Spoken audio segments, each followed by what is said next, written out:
Halo, Assalamualaikum warahmatullahi wabarakatuh. Bertemu lagi bersama saya Muhammad Saifuddin, mahasiswa Prodi Ilmu Hukum kelas D, Fakultas Syariah dan Hukum UIN Sunan Gunung Jati, Bandung. Pada video kali ini kita akan membahas perkawinan usia dini dari sisi hukum acara peradilan agama. Topik ini diangkat karena maraknya kasus pernikahan akhir-akhir ini, termasuk tingginya angka permohonan dispensasi kawin di pengadilan agama, meskipun undang-undang perkawinan sudah menaikkan batas usia minimal nikah menjadi 19 tahun. Di pembahasan ini kita akan membahas atau mengulas yang pertama itu regulasi dan prosedur hukum untuk menikah di bawah umur atau dispensasi kawin. Yang kedua, peran hakim dan tata cara persidangan di pengadilan agama, serta problematika terkini seperti tren dispensasi, dampak sosial, psikologis, dan faktor budaya yang mendorong pernikahan.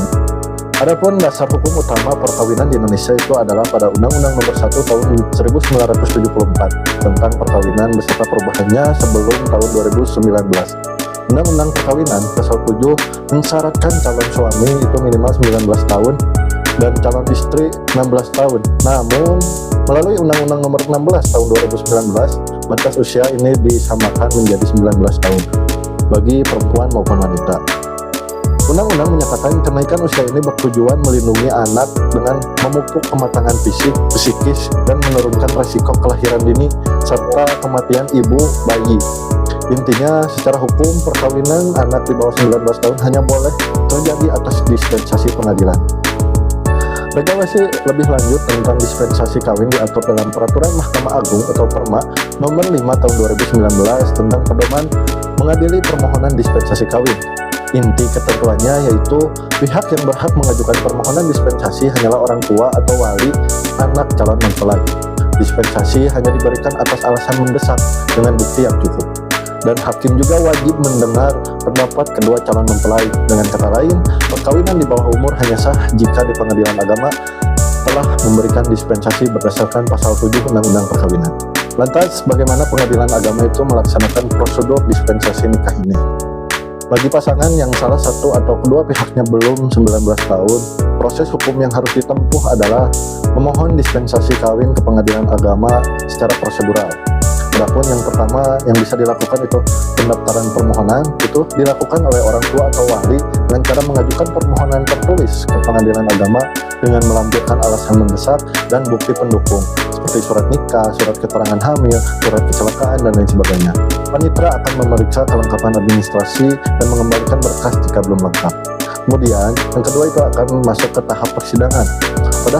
Pada hari sidang pertama, pemohon wajib menghadirkan calon pengantin, anak, calon pasangannya, dan orang tua atau wali.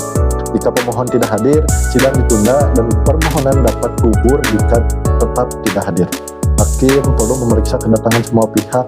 Sidang akan dinyatakan tidak diterima jika pemohon gagal memenuhi persyaratan kehadiran pada sidang berikutnya. Kemudian, hakim juga wajib menggunakan bahasa yang mudah dimengerti sang anak, bahkan mengizinkan anak didampingi pendamping atau diperiksa secara online jika perlu. Selama persidangan, hakim juga memberikan nasihat kepada pemohon dan calon pengantin tentang resiko pernikahan dini, misalnya putus sekolah, masalah kesehatan reproduksi, dampak ekonomi, dampak sosial, dan potensi kekerasan rumah tangga. Nasihat ini harus dicatat karena jika diabaikan, putusan dispensasi bisa batal demi hukum. Lantas, pertimbangan hukum yang hakim harus mendalami adalah tentang kesiapan anak secara psikologis dan fisik serta memastikan tidak ada unsur paksaan. Menurut Perma Mahkamah Agung, pertimbangan utama meliputi anak telah mengetahui dan menyetujui rencana nikah, kondisi kesehatannya itu dalam keadaan siap, dan tidak ada paksaan secara fisik maupun ekonomis. Hakim juga wajib memperhatikan kepentingan terbaik anak. Misalnya, hakim wajib menggali latar belakang alasan nikah atau perbedaan usia calon, pendapat keluarga, serta rekomendasi pihak profesional seperti psikolog, dokter, pekerjaan sosial jika diperlukan. Kemudian masuk ke putusan dispensasi. Setelah mempertimbangkan semua bukti dan keterangan, hakim akan mengeluarkan penetapan dispensasi kawin atau menolaknya. Penetapan dispensasi hanya dapat dilakukan lewat kasasi ke Mahkamah Agung. Secara singkat, tahapan DPA adalah yang pertama itu ada pemohon atau mendaftar ke pengadilan agama dengan alasan yang mendesak. Yang kedua itu ada sidang dengan menghadirkan anak, calon pasangannya, dan walinya. Kemudian yang ketiga itu ada hakim memeriksa kesiapan anak dan memberikan nasihat tentang resiko kawin sang anak. Kemudian yang keempat itu hakim memutuskan mengabulkan atau menolak dispensasi berdasarkan kepentingan terbaik anak. Kita masuk ke kontroversi yang pertama, itu angka pernikahan dini masih tinggi. Angka di atas menunjukkan meski ada penurunan sedikitnya sejak 2021, namun jumlah dispensasi kawin masih puluhan ribu kasus per tahunnya. Hal ini menimbulkan tanya besar, seberapa efektifkah kebijakan menaikkan usia nikah ini? Kementerian P3A mengingatkan kawin anak itu hak dasarnya akan tercabut gitu, seperti pendidikan, kesehatan, dan lain sebagainya. Tingginya permohonan seringkali beralasan cinta ataupun hamil di luar nikah, bukan semata-mata faktor ekonomi. Kasus-kasus seperti hamil di luar nikah sering dijadikan dasar dispensasi yang sebenarnya mencerminkan kurangnya edukasi dan akses layanan kesehatan reproduksi anak. Kemudian ada kontroversi yang kedua, itu dampak sosial atau psikologis. Pernikahan usia dini berdampak serius. Komnas HAM perempuan mencatat anak perempuan menikah di bawah usia 18 tahun 4 kali lebih kecil kemungkinannya menyelesaikan sekolah menengah. Selain itu, pernikahan anak lebih rentan terjadi kekerasan dalam rumah tangga dan perceraian karena ketidakmatangan emosional.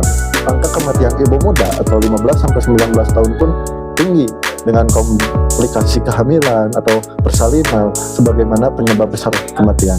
Kesimpulannya, kawin muda itu tak hanya menutup peluang pendidikan, tetapi juga berisiko menimbulkan masalah kesehatan dan sosial.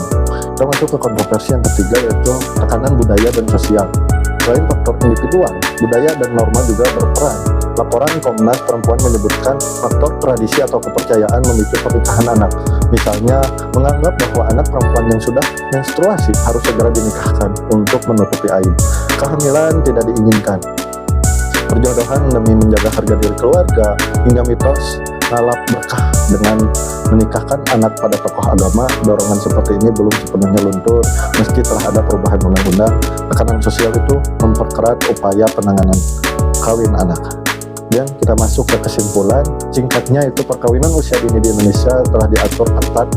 Undang-undang telah mewajibkan usia minimal 19 tahun untuk menikah, dan dispensasi harus diuji oleh hakim dengan mengutamakan kepentingan anak. Meskipun begitu, data menunjukkan kebutuhan anak dispensasinya itu masih tinggi, yang menandakan masalah mendalam seperti ekonomi, pendidikan, budaya belum sepenuhnya teratasi. Untuk itu diperlukan sinergi multi pihak. Pemerintah, lembaga agama, pendidikan, hingga masyarakat luas perlu bekerja sama meningkatkan edukasi, mempromosikan kesehatan reproduksi, dan memberdayakan anak-anak. Seperti disampaikan INPD, upaya menurunkan kawin anak harus perspektif gender dan melihat kepentingan terbaik bagi anak. Harapannya, pengadilan agama terus berhati-hati dalam menilai setiap permohonan dispensasi dan lebih selektif mensyaratkan alasan yang benar-benar darurat. Di pihak lain, keluarga, komunitas diimbau menunda pernikahan anak serta mendukung hak anak untuk mendapatkan pendidikan dan kesehatan optimal. Dengan menerapkan aturan yang tegas dan pendekatan preventif seperti program literasi seksual dan pemberdayaan ekonomi keluarga, kita bisa menekan angka kawin dini. Semoga ke depan anak-anak Indonesia dapat menjalankan perkawinan pada usia yang matang dan aman, mendukung generasi emas 2045. Baiklah, demikian pembahasan kita tentang perkawinan usia dini dari sudut hukum acara peradilan agama.